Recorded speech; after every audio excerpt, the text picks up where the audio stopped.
3차 신경통과 함께 살아가기. 내 인생을 바꾼 3차 신경통 세계에서 가장 유명한 미국 뉴욕 디자인 스쿨 졸업, 미국 유명 국립대학원 졸업, 한국에서 디자인으로 가장 유명한 대학에서 박사학위 취득, 미국과 일본, 한국에서 디자인 실무와 대학 강의 커리어를 쌓고 창업해서 회사를 운영하다가 대학 교수가 된 이것이 나의 이력이다. 들으면 얼마나 열심히 살았는지 조금 느끼고 오지 않는가. 내가 미국에서 일본을 오가면서 공부를 하고 커리어와 학업을 동시에 해내온 것을 보고 혹자는 내가 아주 희박한 과정에서 경제적인 걱정 없이 하고 싶은 것 다 해온 팔자 좋은 사람이라고 생각할지도 모른다. 하지만 천만의 말씀, 나는 처음부터 생계형 유학생으로 장학금에 목숨을 걸고 식당 서빙하면서 내 용돈과 생활비를 벌어야 했고 뭐 하나 그저 주는 것 없이 주어진 것이 없이 삶을 살아왔다. 항상 열심히 살고 항상 바쁘게 살았다. 일과 학업 둘과 동시에 하는 생활이 대부분이었다. 뭔가 해야 하겠다고 하면 어떻게든 실행해야 했다. 치열하게 인생을 살면서 열심히 일 중독자까지 살았다. 쉬고 있으면 왠지 불안하고 뭐 하나라도 해야 하겠다는 그 마음으로 거의 20년간의 귀국한 낯선 한국 생활과 거의 해보는 사업은 나에게 극심한 스트레스를 안겨주었다. 사업은 바꾸기 그지없었고 한순간도 긴장을 늦출 수가 없었다. 한참 그러던 와중에 어머니가 갑자기 시험 선고를 받게 되었고 췌장암이었다.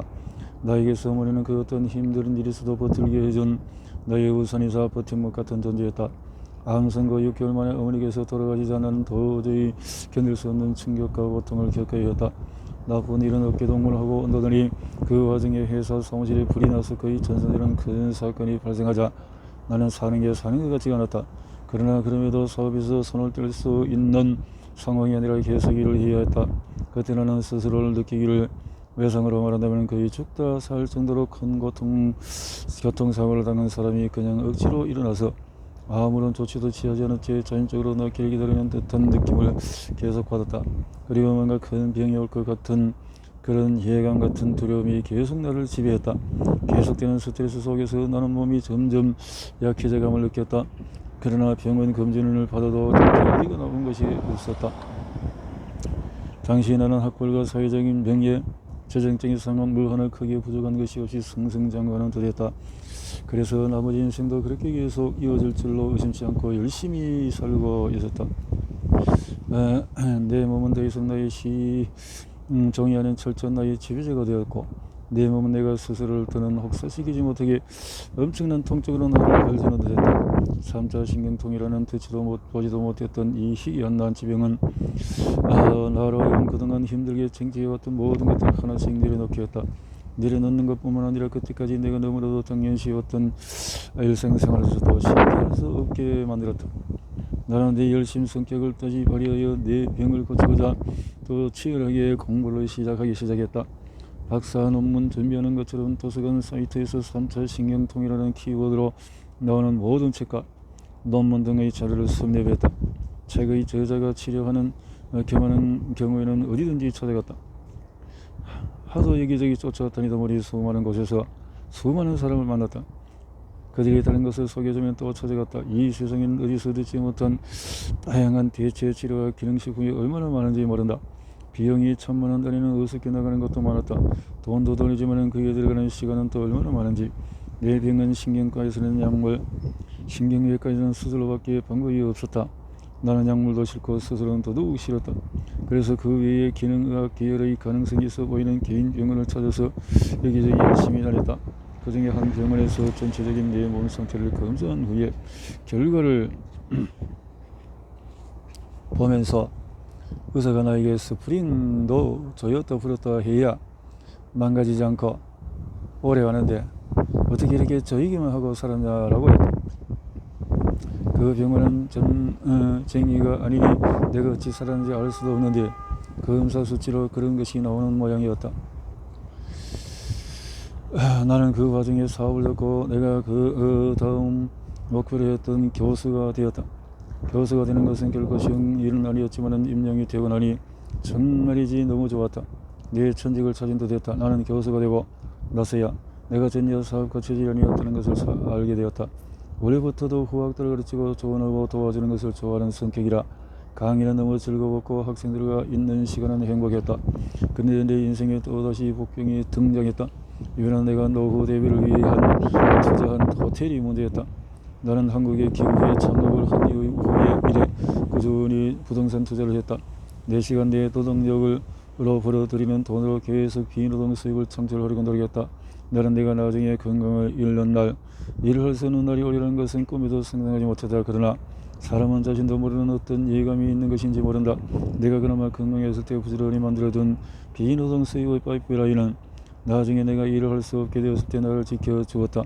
이 내용은 나의 첫째 직장인도 따라할 수 있는 별장 펜션 창업에 자세히 나와 있다. 3차 신경통을 가지고 사람과의 전투를 치르며 고군분투하면서 살아왔던 나의 이야기와 부동산 투자로 비노동 수익을 창출하는 방법을 다른 분들에게 알리고자 쓴 책이다.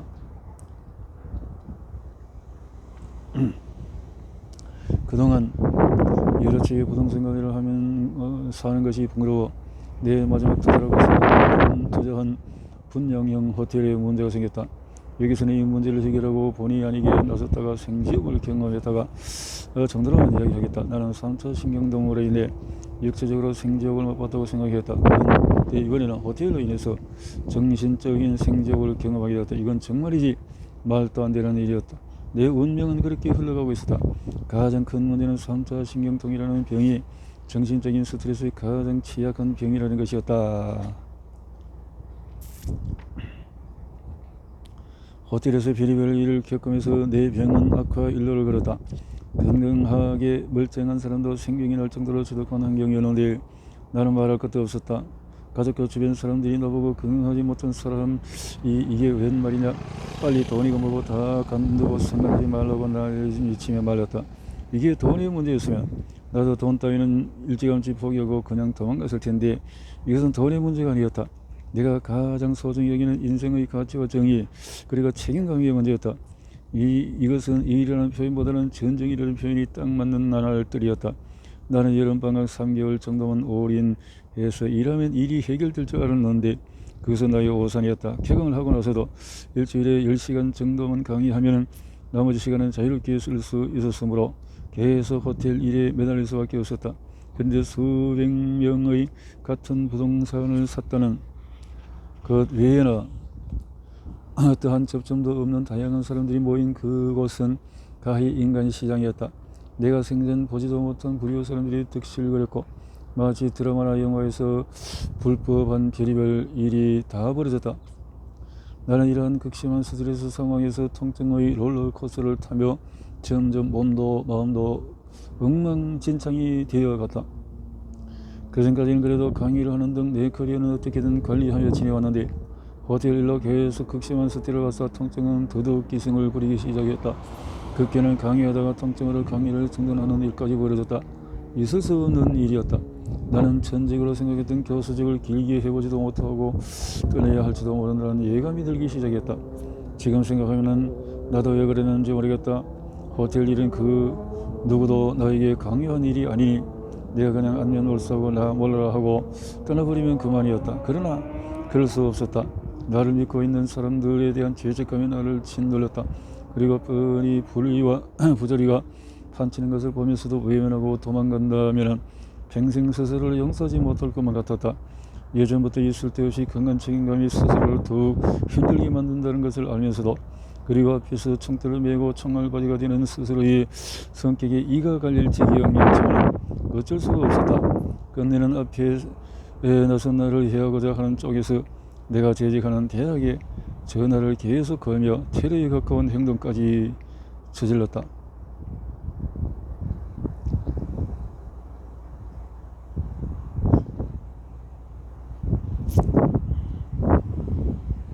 긴 스토리를 짧게 하면 나는 결국 학교를 그만두었다. 직접적인 원인은 3차 신경통이었다. 그러나 그 뒤에는 호텔로 인한 수많은 간접적인 원인이 있었다.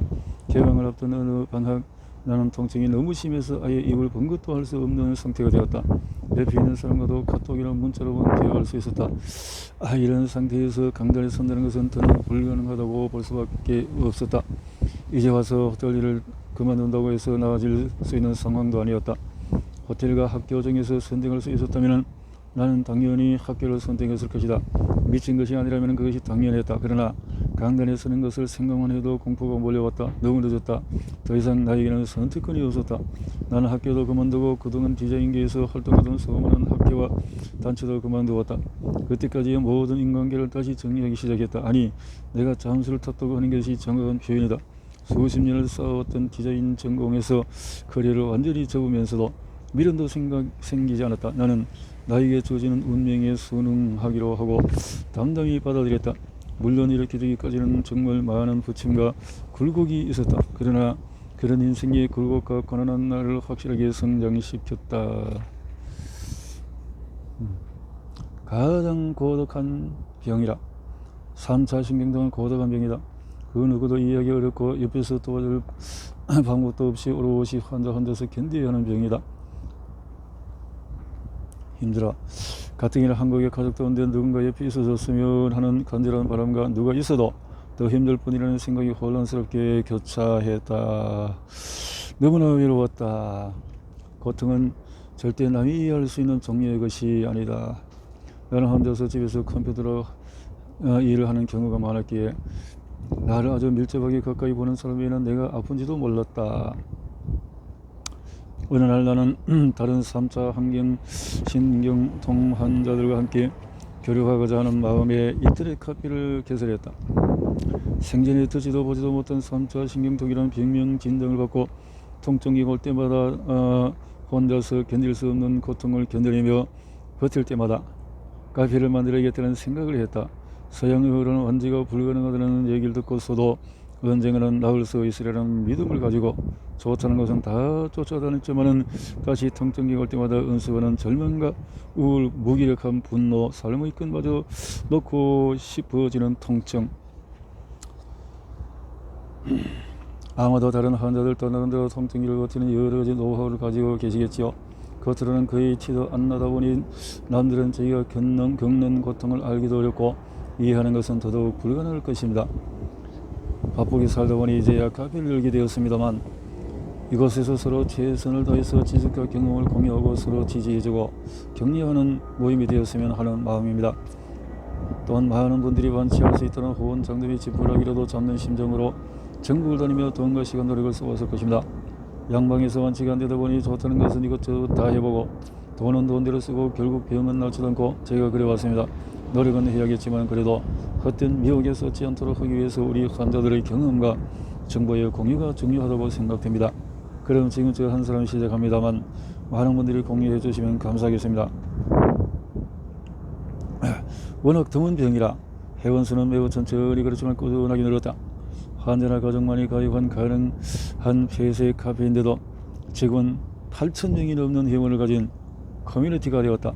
그런데 회원 가입 현황을 보면은 근래로서 환자의 증가 속도가 매우 빨라지고 있다는 느낌이 든다. 3차 신경통 카페에서도 외로움으로 사는 사람들이 많다. 도대체 이 병을 이해해 줄 수 있는 사람이 없기 때문이다. 똑같은 얘기들만 나오는데도 나와 같은 고통을 가진 이가 나뿐이 아니구나. 저 사람도 나랑 같구나. 나는 이때 처음으로 절실히 느꼈다. 3차 신경통 환자를 어루만져 줄 수 있는 것은 같은 아픔을 가진 환자뿐이라는 것을. 그리고 아마도 이때 결심했던 것 같다. 앞으로 나의 능력을 다른 환자들을 돕는 데 쓰면서 살고 싶다. 3차 신경통, 누구도 이해하지 못할 이 3차 신경통. 3차 신경통 그 엄청난 통증에 비해서 겉으로 드러나지가 않아 주변에 오해를 받기도 쉽다. 예를 들어서 얼굴에 항상 칼이 쓰여져 있는 상태의 사람이 정상적으로 살아가기가 쉽겠는가? 가만히 있어도 짜증이 나고 이렇듯 주변의 3차 신경통 환자의 통증에 의한 짜증으로 힘들긴 마찬가지다. 3차 신경통이 잠깐 걸려다가 나는 병이 아니라 몇 년, 몇십 년을 가지고 가는 병이다 보니 주변에서도 지쳐서 환자의 통증에 심드렁해지고. 자, 나는 이 책을 3차 신경통 본인보다도 가족이나 주변인들이 더 읽어주었으면 좋겠다.